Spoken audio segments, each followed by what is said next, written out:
નમસ્કાર દર્શક મિત્રો, બ્રેકિંગ ન્યૂઝમાં આપનું હાર્દિક સ્વાગત છે. આપ જોઈ રહ્યા છો ગુજરાત ન્યૂઝ 24. પાટણ નગરપાલિકાના ચીફ ઓફિસર ઉપર થયેલ ફરિયાદના ઉપક્રમે મોબાઈલ ફોન તોડવા અને ધમકી આપવાના આક્ષેપોને ચીફ ઓફિસરે ફગાવ્યા છે. પાટણ નગરપાલિકાના ચીફ ઓફિસર હિરલ ઠાકર અને સ્થાનિકો વચ્ચે સર્જાયેલો વિવાદ હવે વધુ ઘેરો બન્યો છે. પોતાના પર લાગેલા મોબાઈલ તોડવાના અને ધમકી આપવાના તમામ આરોપોને ચીફ ઓફિસરે હિરલ ઠાકરે પાયા વિહોણા ગણાવીને ફગાવી દીધા છે. જો કે વિડીયો ક્લિપ કંઈક અલગ જ વાત કરી રહ્યું હોય તેવું દેખાય છે.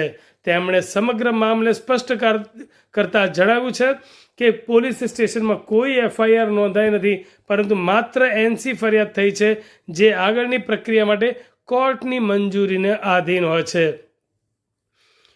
વધુમાં તેમણે જણાવ્યું કે ગત 18 જુલાઈના રોજ કલેક્ટર કચેરીની બેઠક બાદ પ્રમુખની ચેમ્બરમાં પદ્મનાભ સોસાયટીના રહીશોની ગંદકી અંગેની રજૂઆત સાંભળવામાં આવી રહી હતી. આ જ સમયે હિતેશ રબારી નામના યુવકે વચ્ચે બોલવાનું શરૂ કર્યું હતું. જ્યારે આ રજૂઆતનું વિડીયો રેકોર્ડિંગ બંધ કરવાનું કહેવામાં આવ્યું અને તેને ચેમ્બર્સ બહાર નીકળી રહ્યા હતા, ત્યારે હિતેશ રબારીએ તેમનો હાથ પકડીને ખૂણામાં લઈ જઈને તેમની સાથે અશોભનીય વર્તન કર્યું હોવાનું ચીફ ઓફિસરે ગંભીર આક્ષેપ કર્યો છે. તેમણે જણાવ્યું કે ગત 24 જૂનના રોજ પાટણના ધારાસભ્ય સામે કોર્ટમાં ક્રિમિનલ ડિફેમેશનનો કેસ દાખલ કરવામાં આવ્યો હતો. ત્યારથી જ તેમના પર સતત દબાણ લાવવા માટે આ પ્રકારની પ્રવૃત્તિઓ કરવામાં આવી રહી છે અને દર 4 દિવસે કામગીરીમાં અડચણ ઊભી કરવામાં આવે છે. આ સમગ્ર બનાવ અંગે ચીફ ઓફિસર દ્વારા પણ પોતાની સાથે અશોભનીય વર્તન કરનાર અને ઘટના સાથે સંકળાયેલ તમામ લોકો સામે કાયદેસરની કાર્યવાહી ફરિયાદ કરવા માટે પોલીસમાં લેખિત અરજી આપવામાં આવી છે.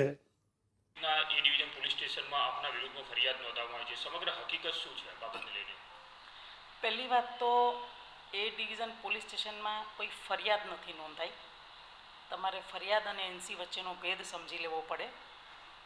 NC એટલે હજુ કોર્ટ મંજૂરીને આધીન બાબત છે અને સમગ્ર ઘટનાની વાત હોય તો મેં કોઈ મોબાઈલ ફોન તોડ્યો નથી અને એ બાબતે જો મોબાઈલ ફોન બાબતે જો ખોટી ફરિયાદ આપી હોય મારા વિરુદ્ધમાં, મને હાલ જ જાણકારી મળી છે કે ધરણા ધરી અને પોલીસને પ્રેશરમાં લાવી અને આવી હરકત કરાવવામાં આવી છે, તો એ ખરેખર ખોટી બાબત છે.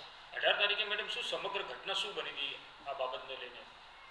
18 તારીખે હું સવારે સંકલનની મિટિંગમાં હતી. પછી સંકલનની મિટિંગમાંથી હું બહાર નીકળી એટલે ગટરના મામલે UGVCL, GUDC અને ચીફ ઓફિસર એમ 3 જણને RSC સાહેબે બોલાવ્યા હતા. એટલે અમે લોકો ત્યાં સાહેબના પાસે ગયા, પણ સાહેબ નીકળવાના હતા એટલે એમને કહ્યું કે આપણે સાંજે 4:30-5 વાગે મળીએ છીએ. મેં સાહેબને જાણ પણ કરી કે સર મારે કારોબારી સમિતિ છે, તો સાહેબે કીધું એ પૂરી થાય પછી આવજો.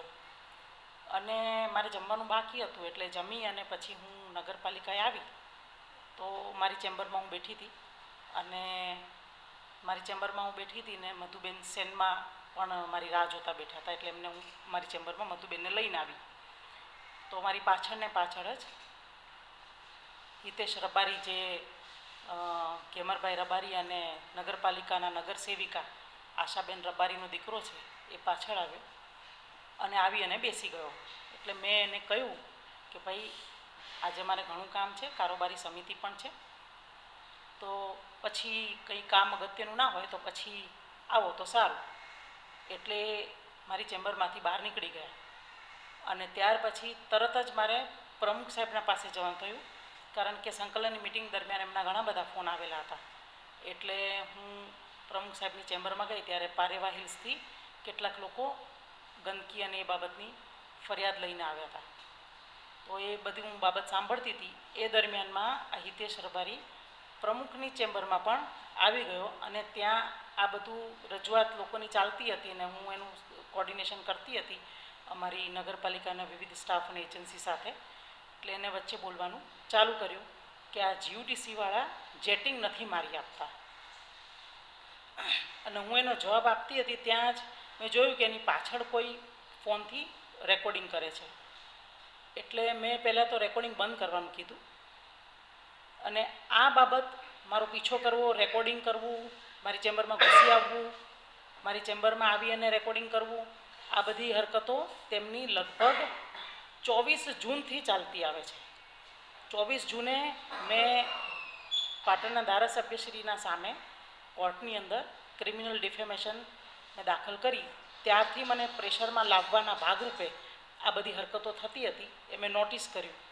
એટલે હું પ્રમુખની રૂમમાંથી બહાર નીકળવા માંડી અને હું જેવી બહાર ગઈ રૂમની, એટલે બહાર જતી હતી તો એમને મારો હાથ પકડ્યો અને ખૂણામાં લઈ ગયા ભાઈ. અને ખૂણામાં લઈ જઈ અને જે હું કેમેરાના સામે ના બોલી શકું એવી હરકત એને કરી. અને પછી હું ઝડપથી ત્યાંથી નીકળી ગઈ એ પ્રમુખની ચેમ્બરમાંથી અને મારી ચેમ્બરમાં આવી. અને ત્યાં આવ્યા પછી મેં મારા કપડાં સરખા કર્યા અને પછી મારે કારોબારી સમિતિ હતી એટલે હું ઉપર ગઈ.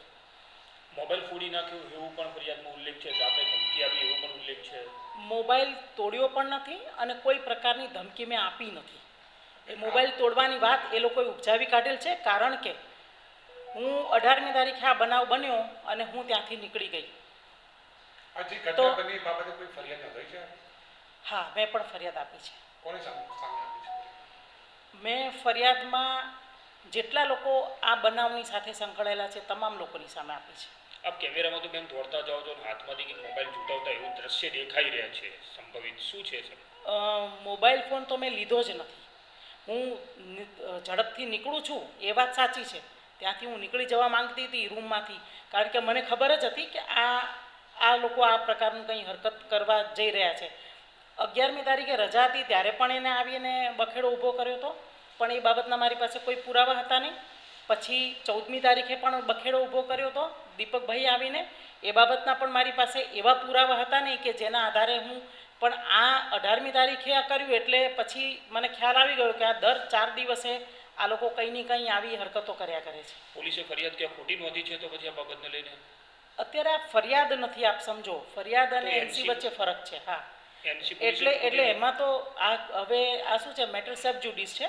એટલે આ બાબતે હું કોઈ નિવેદન નહીં આપું, એ કોર્ટ નક્કી કરશે. તમે જે રીતે વાત કરો છો કે એને તમને બાજુમાં લઈ ગયા અને કંઈક વસ્તુ થઈ, તો ત્યાં કેમેરો તો હશે કદાચ?